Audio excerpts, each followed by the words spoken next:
আমরা একটু সামনে যে পৌঁছাতে পারি, বলেন সুবহানাল্লাহ। দৌড়াতে দৌড়াতে যখন দরজার পাশে যায় বলতে আসসালামু আলাইকুম আম্মি।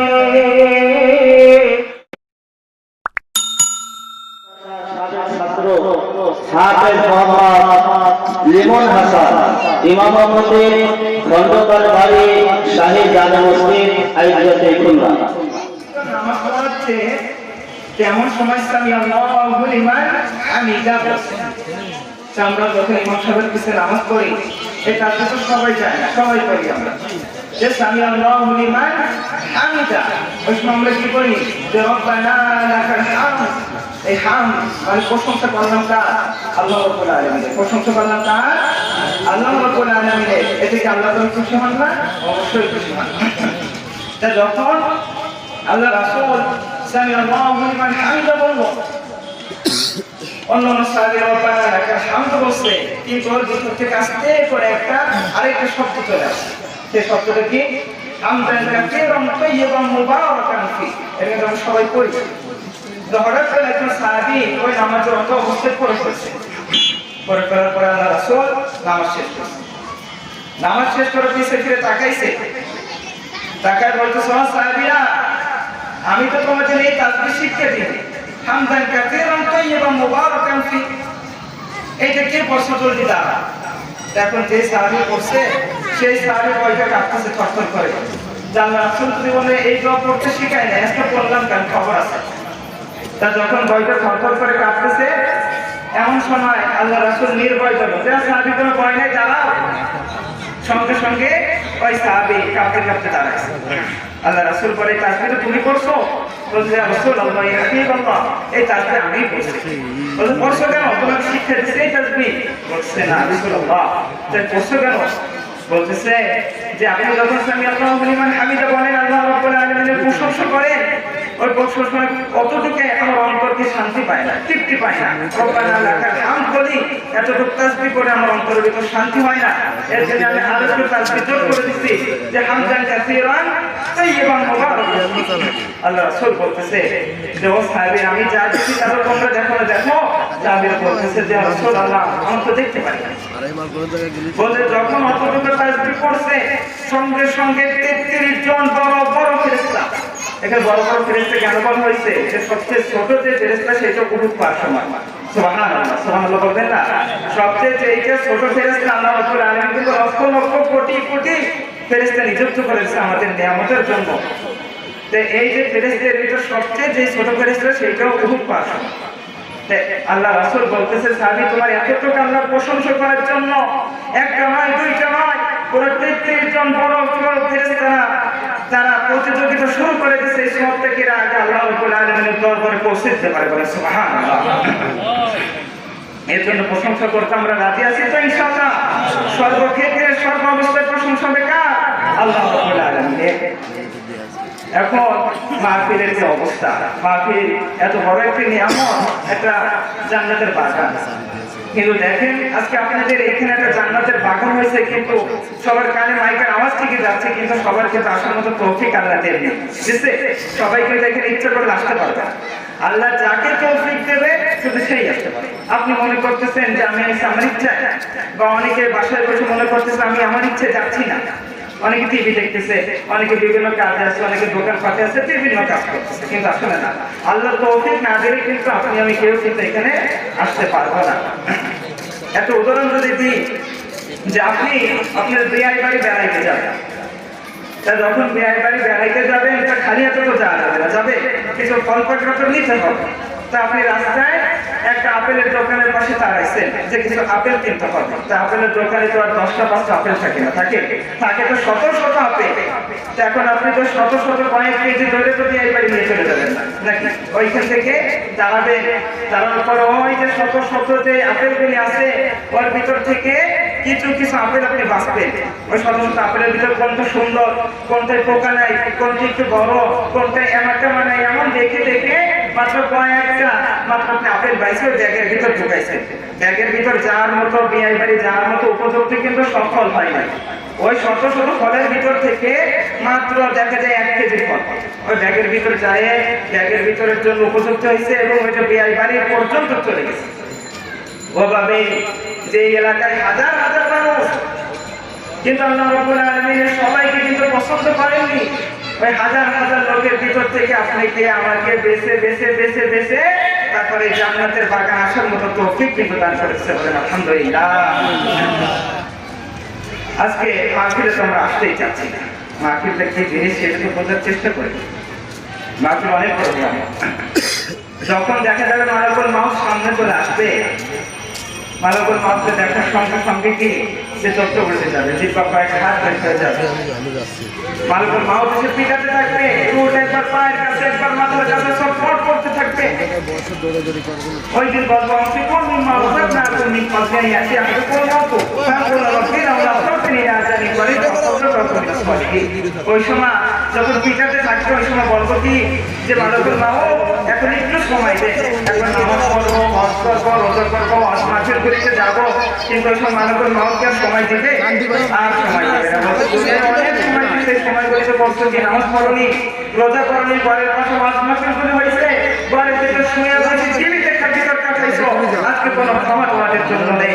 এমন ভাবে মুখের টান মারবে যে মনে হয়েছে কলিজার শব্দ বের হয়েছে, তার চোখ থেকে বের হয়ে যায়, দেখবেন চোখ ফেলে মারা যায়, তার আম হয়ে মারা যায়, মুখের ভিতর থেকে বের হয়ে যায়।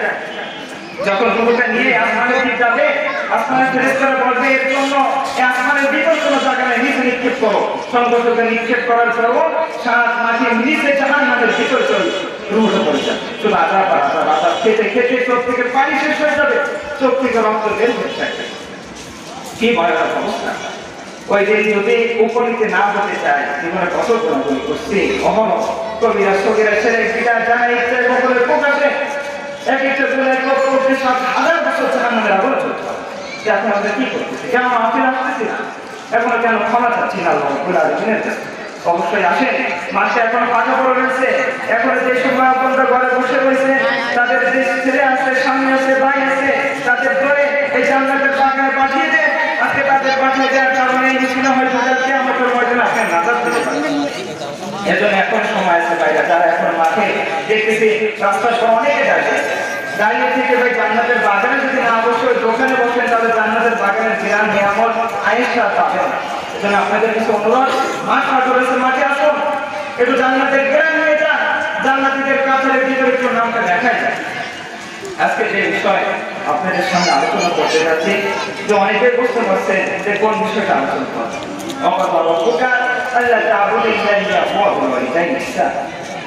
পবিত্র কোরআনুল কারীমে আল্লাহ রাব্বুল আলামিন মাঠ সম্পর্কে সুন্দরভাবে কিছু আলোচনা করছে। আজকে দেখেন আমাদের এলাকা, এই দুর্যোগময় এলাকার কি অবস্থা জানি না, আমাদের এলাকার ভিতর কিন্তু আজকে মা সবচেয়ে বেশি নির্যাতিত হচ্ছে। আজকে এই যে মা, সন্তানের কাছে মা যে একটা নিয়ামত, মা যে কি বড় নিয়ামত, সেটা কিন্তু অনেকে আর বুঝতেছে না। আজকে মা কিন্তু অবহেলিত, লাঞ্ছিত, বঞ্চিত হচ্ছে ছেলে মেয়ের কাছে। আজকে মাকে যেমন সম্মান দেওয়ার কথা, আল্লাহ রাব্বুল আলামিন তারপরে মাকে যে সম্মানটা দিচ্ছে, আজকে সেই সম্মান থেকে কিন্তু আজকে আমরা বঞ্চিত করতেছি। আজকে মা কি জিনিস আজকে বুঝতে পারতেছি না। মা অন্তরে প্রত্যেকদিন কতবার যে কষ্ট দিচ্ছি, কষ্ট হচ্ছে না। আমি গভীর রাতে মা ঘুমায়, ঘুমানোর সময় কন্যাটা চোখের পরে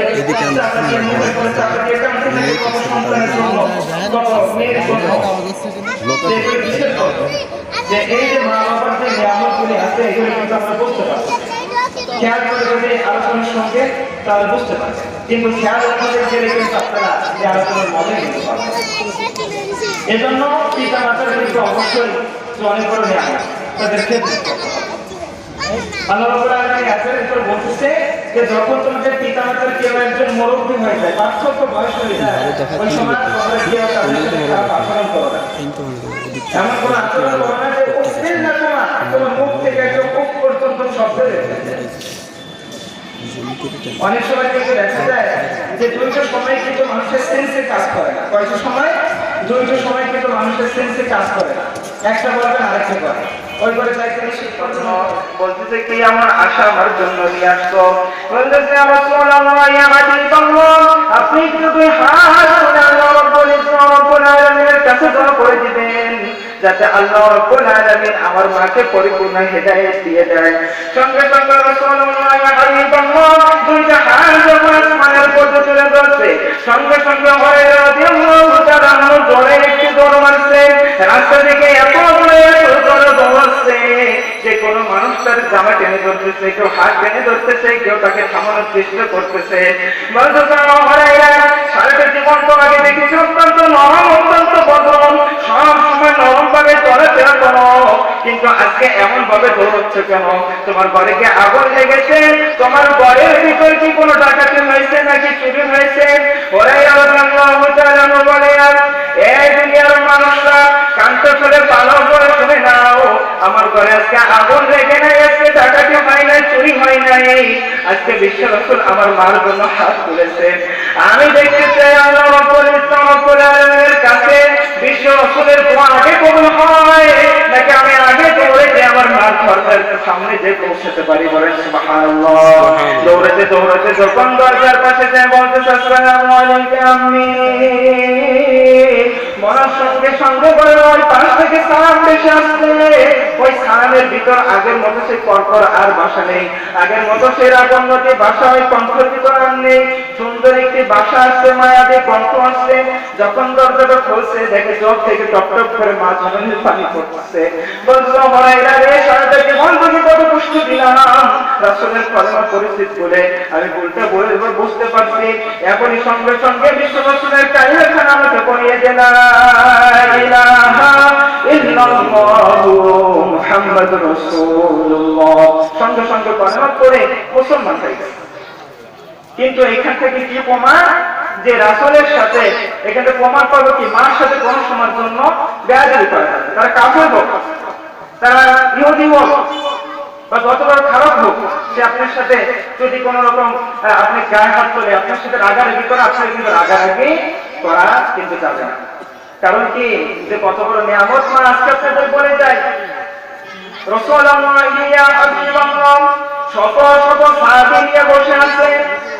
এমন সময় রাসূলুল্লাহ ইয়া হাবিবাল্লাহ সাহাবীদের ডেকে বলে, ও সাহাবীরা কান খুলে শুনে নাও, তোমরা যে লক্ষ লক্ষ টাকা খরচ করার পরে কোটি কোটি মাইল দূরে ওই মক্কার ভিতর যখন তোমরা হজ করতে যাও, ওই হজ কি তোমাদের কবুল হয় কিনা? এই হজে তোমাদের কবুল হয়, অন্তরে হাত দিয়ে বলতে পারবে কে যে আল্লাহ ইয়া রাসূলুল্লাহ ইয়া হাবিবাল্লাহ হজ আমার কবুল হয়? তখন কোন সাহাবী সঠিকভাবে বলতে পারতেছে না যে আমার হজটা কবুল হয়। রাসূলুল্লাহ ইয়া হাবিবাল্লাহ বলতে কোন সাহাবীরা কান করে নাও, তোমাদের যাদের ঘরে পিতা মাতা এখনো জীবিত আছে, যাদের ঘরে মায়াবী মহব্বতী মাতা এখনো জীবিত আছে, তোমাদের তো হজ যাদের এখনো সামর্থ্য হয় না, আজকে ঘরের ভিতর চলে যাও, যার সঙ্গে সঙ্গে মায়া মহব্বত একটি হাসি মুখে সেই মা জনের কপালের দিকে তাকাও, তারপর সঙ্গে সঙ্গে তোমার আমল নামায় আল্লাহ রাব্বুল আলামিন একটি কবুল হজের সওয়াব উঠিয়ে দেবে। বলে সুবহানাল্লাহ। সঙ্গে সঙ্গে আল্লাহ রাব্বুল আলামিন তোমার আমল নামায় একটি কবুল হজের সওয়াব উঠিয়ে দেবে। সাহাবীরা বলতেছে, ইয়া রাসূলুল্লাহ ইয়া হাবিবাল্লাহ আমি যদি দুইবার তাকাই, তিনবার তাকাই, রাসূলুল্লাহ ইয়া হাবিবাল্লাহ বলতেছে, সাহাবীরা তুমি যদি একবার নয়, দুইবার নয়, তিনবার তোমার মায়ের মায়া বড় মহব্বত চেহারাটার দিকে তাকাও, সঙ্গে সঙ্গে তোমার আমল নামায় তিনটা কবুল হজের সওয়াব উঠিয়ে দেবেন কে? তাহলে মা কত বড় নিয়ামত। আজকে একটু চিন্তা করেন, মার চেহারা দিকে তাকানো অনেক সময় রাগ হয়ে মার পরে কত পর ভাষা করে ব্যবহার করেন, এরপরে কি একবার চিন্তা করছেন যে মা কত বড় নিয়ামত? মার দিকে একটু মায়া বড় চেহারা দিকে তাকাতেন, মা যখন যায় মার কপালের পরে একটু চুমা দিলেন, এরপরে তো করেন না। যদি ঘরে যখন দোকান চিনলেন, বের হওয়ার সময় চিনলাম, মার সাথে এরকম এতদিন করা যাবে না। অনেক কাছে ঘর থেকে ঝগড়া করে বের হয়, মা বাবার সাথে ঝগড়া করে বের হয়, এমন অনেক ছেলে পেলে আছে কি নাই? এখন জাপানে আরো বেশি আছে। যখন ঘর থেকে বের হয় মা বাবার সাথে ঝগড়া করে, কিন্তু যখনই আমরা পিতা মাতার সাথে ঘর থেকে যখন ঝগড়া করে বের হই, আমরা যখন রাস্তা থেকে চলাফেরা করি, আল্লাহ রাব্বুল ইজ্জত রব্বুল আলামিনের পক্ষ থেকে কিছু ফেরেশতা আমাদের শেল্টার দেওয়ার জন্য নিযুক্ত থাকে। শেল্টার দেওয়ার জন্য মানে আল্লাহ রাব্বুল আলামিনের পক্ষ থেকে সাহায্য সহযোগিতা, সব বিপদ আপদ থেকে বাঁচানোর জন্য কিছু ফেরেশতা আল্লাহ রাব্বুল আলামিনের পক্ষ থেকে আমাদের প্রত্যেকের করে নিযুক্ত। যখনই রাস্তায় বের হয়, তার পাশ থেকে ঘিরে শেল্টার দিতে থাকে ফেরেশতাগুলো, যাতে কোনো রকম বিপদ আপদের সম্মুখীন না হতে হয়। কিন্তু হাদিসের ভিতর রাসূলুল্লাহ বলতেছে, ও সাহাবীরা ভালো করে শুনে নাও, যখন তুমি ঘর থেকে তোমার মায়ের সাথে তোমার বাপের সাথে ঝগড়া করবে, যখন মুখ কানাকানি রাগারাগি করে যখন ঘরের বাইরে বের হবে, সঙ্গে সঙ্গে ওই শেল্টার দেওয়ার ফেরেশতাগুলি আল্লাহ রাব্বুল আলামিনের আরশে আজিমে চলে যাবে। তোমাকে হেফাজত করার জন্য আর কোনো ফেরেশতা থাকবে না। সঙ্গে সঙ্গে যখন রাস্তায় বের হবে, অ্যাক্সিডেন্ট হবে, গাড়ির তলে পড়বে বা আগুনের ভিতর পড়বে বা পানির তলে ডুববে, কোন কারণে? যখন পিতামাতার সাথে ঘর থেকে ঝগড়া করে কেউ বের হয়, ওই শেল্টার দেওয়ার জন্য বা সাহায্য সহযোগিতা করার জন্য আল্লাহর পক্ষ থেকে যে ফেরেশতাগুলি থাকে, ওগুলো সব বিদায় নিয়ে চলে যায়। ওই সময় আপনার অ্যাক্সিডেন্ট হয়, হয়ে মাথা থেকে চীর্ণ হয়ে যায়। ওই সময় পানির ভিতর, ওই সময় আগুনের ভিতর চলতে থাকে। কোন সময়? পিতামাতার সাথে যদি রাগারাগি করে বের হন, সেক্ষেত্রে কিন্তু এই অবস্থা। এই জন্য পিতামাতা হচ্ছে সবচেয়ে বড় একটি নিয়ামত। মা এমন একটি নিয়ামত যে কোন কোন ঈদে বলা হয়েছে যে মা হলো এমন একটি নিয়ামত, মা একটা ছুরির মতো। যদি একটা তরমুজ ছুঁয়ে যদি ছুরির উপর থেকে কাটেন, তরমুজটা কেটে যাবে। আবার যদি ছুরিটা ছুঁয়ে তরমুজ হওয়ার পর ফেলান, দেখা যাবে তরমুজটা তাও কাটে যাবে। মানে উপর থেকে ফেলালেও তরমুজ কাটে, নিচ থেকে মারলেও তরমুজ কাটে। মা তেমনই। মা যদি আপনার জন্য খারাপ দোয়া করে, সঙ্গে সঙ্গে কবুল হয়ে যায় কার কাছে? আল্লাহর কাছে। আবার যদি আপনার জন্য খারাপ দোয়া করে, ভালো দোয়া করে, সঙ্গে সঙ্গে কবুল হয়ে যায় কার কাছে? আল্লাহর কাছে। একজন হিসাব করে কিন্তু মার সাথে কথা বলতে হবে। মার অন্তরে যদি একবার কষ্ট লেগে যায়, তার অন্তর থেকে যদি একবার বিনা ক্রমে অনিচ্ছায় যদি আপনার জন্য বড় দোয়া লেগে যায়, মুখ থেকে বলছে যে আল্লাহ একটু বেরচিত করে দিও, আমার পানি দেয় না, পানি চাচ্ছি। দেখা যাচ্ছে কয়েকটি দিন পরে ওই আল্লাহ ওলি গভীর রাতে নামাজ রাত হয়েছে। এমন সময় ওই এলাকার বনি ইসরাইলের সময় সবচেয়ে সুন্দরী, সুদর্শনী, গুণবতী, রেণবতী একটি সুগত অষ্টজাতি তন্নি, এত সুন্দর একটি যুবতী মেয়ে গভীর রাতে ওই রাস্তা থেকে হেঁটে যাচ্ছিল। এমন সময় তার খেয়ালে আসছে যে এই পাহাড়ের উপর একজন সুদর্শনী, সুন্দর একজন আল্লাহ ওলি থাকেন, তার সাথে যদি আমি রাত্রটা যাপন করতে পারি, দুনিয়ার সবচেয়ে বড় নিয়ামতটা আমার ভিতর চলে আসবে। যখন টুকটুক করতে করতে যখন ওই পাহাড়ের উপর উঠছে, ওঠার পর ওই দরজার ভিতর নক করতেছে, তাকাচ্ছেন, ওই সময় আল্লাহ ওলি দরজার খুলে না, বলতেছে কি এত গভীর রাতে আমার নামাজের ভিতর ডিস্টার্ব করে। ওই সময় ওই সুন্দরী মেয়ে বলে, রে ওরে আল্লাহ ওলি, আজকে দরজার তো খোলা করবো, সৌভাগ্য তোর সামনে কে আসেছে, একটু চোখটা খুলে দেখ। এই এলাকার যে সবচেয়ে সুন্দরী, সুদর্শনী মেয়ে, যার জন্য এলাকাকে উঠতে যুবক